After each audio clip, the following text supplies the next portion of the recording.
I did not apply for those jobs. Did not apply I was for them. asked to serve in those roles, and I'm happy to do it. The archives are doing great. Based upon your testimony earlier, in some of these other departments, they were duplicative.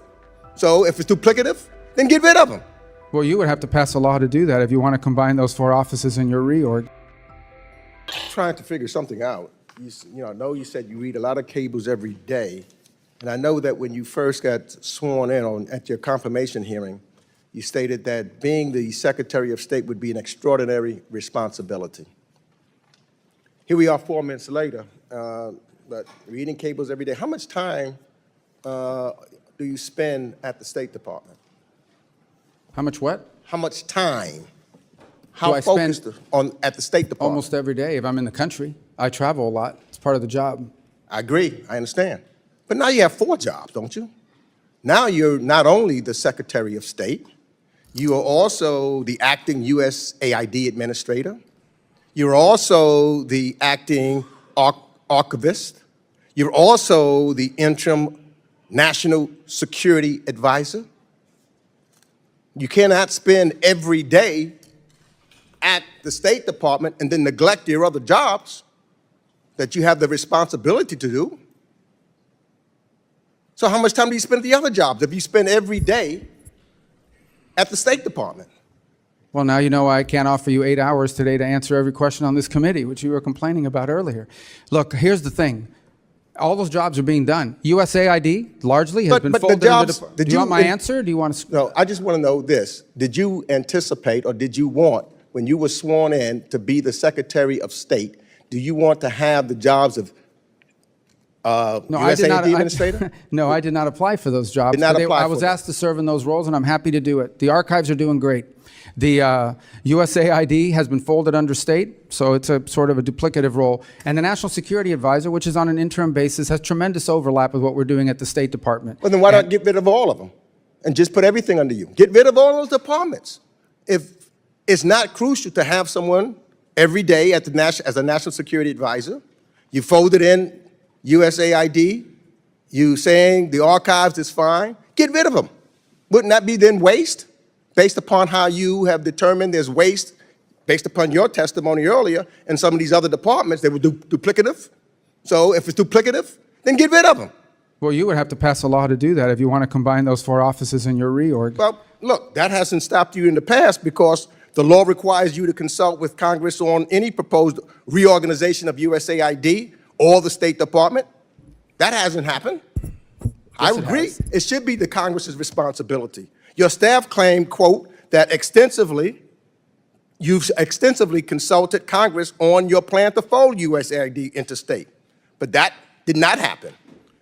All we members have gotten was 1 hour of a meeting with Pete Morocco, who you later fired and who couldn't answer our most basic questions about the aid freeze. And you've ignored thus far. That's why I want to know about you've ignored nearly 20 letters from this committee seeking information about who, since you took office, as well as,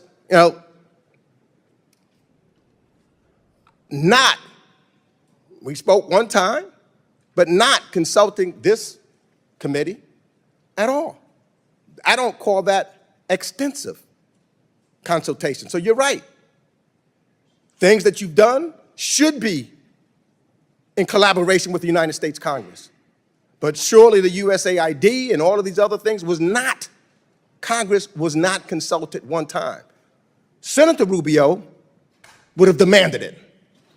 Well, we've complied with every part of the law. Every single part of the law has been complied with, including, you, for example, have written us 16 letters.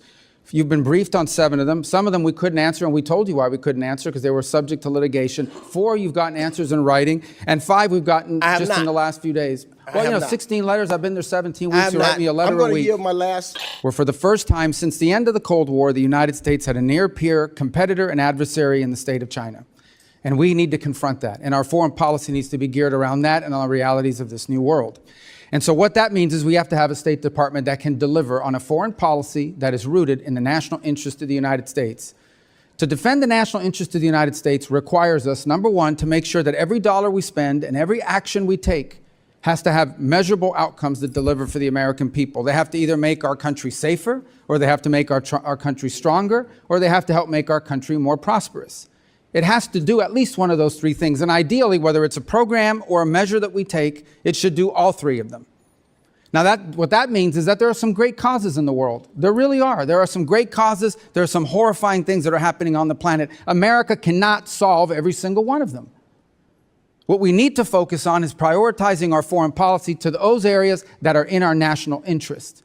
Now, we will still remain the largest contributor of foreign aid and humanitarian assistance on this planet by far. The United States, even under the budget that's before you today, and the changes we have made, will still contribute more in foreign aid than the next 10 countries combined, than the entire OECD. The next closest country is not China, it's Germany, and it's way behind us, even now. But that foreign aid has to be geared towards our national interests. We need to design a State Department that delivers on that. Yes, we canceled a bunch of contracts in USAID. Some were stupid and outrageous, others didn't serve the national interest, and others we kept. And we are folding it under the Department of State. And you know why? Because we want it to be part of the toolbox of foreign policy, not a standalone. It is not charity. Foreign aid is not charity. It is designed to further the national interest of the United States. So we will do humanitarian assistance. We will do food assistance. We will do developmental assistance. And we will do security assistance. But we will do it driven by our embassies and our regional bureaus. Because what those issues mean look very different in Guatemala than they may in Chad or in Kenya or in some other part of the world in the Indo-Pacific. And so one of the things that we have tried to do in our reorganization is drive power and influence on policymaking and decision-making to the regional bureaus and ultimately to our embassies. Our embassies, our ambassadors, are the front line of American foreign policy. The most important thing I do every single day is not read memos, it's read cables. Every night I get 10, 15 select cables from stations around the world, different embassies. The best ideas in that building come from the ground up from our embassies. Now, I want to tell you something else. Look, I did serve in the Senate for a long time, so this is a new job to me. When I got there, I'd get a memo. I still get these memos. I should have brought one today. In order for an idea to reach me, a decision to reach the Secretary of State, some of these things have to be checked off by 40 people, 40 boxes. And if any one of these people has a question, they can hold it up before the idea even ever gets to me. Now, that sounds like a crazy thing to begin with. We can't afford it in the 21st century. We have to be able to move very quickly. And a case in point is what happened last week. Syria, under a new authority, granted people with some checkered background, is on the verge of collapse potentially. And if it collapses, it will devolve into civil war. And civil war will mean that it will become a playground for ISIS and other jihadists, not to mention Iranian influence coming back in. So there's no guarantee that by outreach and working with the transitional authority in Syria, things are going to work out. It may work out, it may not work out. But if we don't reach out and try, it's guaranteed to not work out. And so we had to move very quickly to action that. If we had not done sanctions relief last week, and now the EU has followed suit, then our partners in the region could not have provided donor dollars so that transitional authority could try to stabilize its governance of the country. That place could have collapsed within weeks and become an ISIS playground once again. There is no way that a traditional system could have delivered on that. It would have gone to the interagency. It would have gone to 6 to 9 months of debate. Any individual could have held it up with an information hold, and we never would have acted. We can't afford it. The world moves too quickly. And so we need to drive policy from the ground up, from our embassies and our regional bureaus, and that's what we're doing. And that's what we're doing. On the last point I would make about foreign aid has to be part of our portfolio, part of what we do, and it has to be consistent with our agenda in any region of the world or any country. And oftentimes you will find, and maybe some of you have found when you travel, you go talk to an ambassador and they will tell you what USAID was pushing and what they are pushing in the country are not just different, they're in contradiction. And in many cases, USAID programs were undermining the mission of the embassy. That's a fact, and I heard that over and over again. I've heard it in the Caribbean basin, and I've heard it in other parts of the world. I am not the first Secretary of State that wanted USAID and foreign aid to be under the Department of State. I'm just the first that's been able to do it. And I'm glad we've done it, and it will deliver better